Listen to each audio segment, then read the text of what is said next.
तो ये जो आंकड़े लीक हुए हैं ये बता रहे हैं कि यूक्रेन को कितना नुकसान पहुंचा। मनीष हमारे सहयोगी हमारे साथ इस वक्त जुड़े हुए हैं। मनीष, इन लीक हुए आंकड़ों से क्या समझ में आता है और क्या यही वजह है कि अब बहुत बेचैनी है ज़ेलेंस्की को कि कैसे भी बातचीत करके इस युद्ध को रोका जाए? देखिए, पहली बात तो यह है कि ये आंकड़े बता रहे हैं कि इस युद्ध की कितनी भारी कीमत चुकानी पड़ रही है।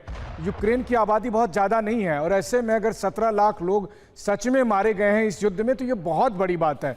हालांकि इस डेटा के सार्वजनिक होने को लेकर इस वक्त कम से कम टाइमिंग के लिहाज से बहुत बड़े सवाल हैं। दावा यही किया जा रहा है कि एक हैकर ग्रुप ने ये डेटा लीक करवाया है और टाइमिंग इसलिए महत्वपूर्ण है क्योंकि इस वक्त जबकि ये अंतिम फैसला लेना है कि ये युद्ध किस तरह से रोका जाए, ठीक उसी समय ये दावा आता है। और आंकड़े भी देखिए तो बहुत दिलचस्प है, यानी कि जिस साल जंग शुरू हुई उस साल केवल 1,18,000 लोग मारे गए, जबकि उसके अगले साल यानी साल 2023 में जिस साल की बाखमुत की भीषण जंग हुई थी उस साल 4 लाख लोग मारे गए। 2023 के बाद 2024 में 5 लाख लोग मारे गए और इस साल अभी तक मतलब अगस्त तक, जनवरी से लेकर अगस्त तक में 6 लाख लोग मारे गए। इससे एक पैटर्न यह भी दिख रहा है कि जैसे जैसे समय बीतता जा रहा है वैसे वैसे रूस के हमले प्रचंड होते जा रहे हैं और उसमें कैजुअलिटी बढ़ती जा रही है अगर ये डेटा सही है तो।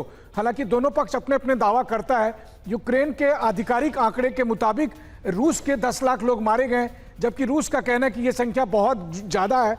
तो डेटा को लेकर फर्क है, लेकिन इससे यह कम से कम पता चल रहा है कि इस युद्ध में कितने ज्यादा लोग मारे गए हैं और इसके बावजूद भी ये जंग रुकने का नाम नहीं ले रही है। अलास्का की मीटिंग हो या व्हाइट हाउस की मीटिंग हो, उसके बाद भी देखिए तो पिछले 12 घंटे में रूस ने यूक्रेन के तमाम शहरों को दहला दिया है।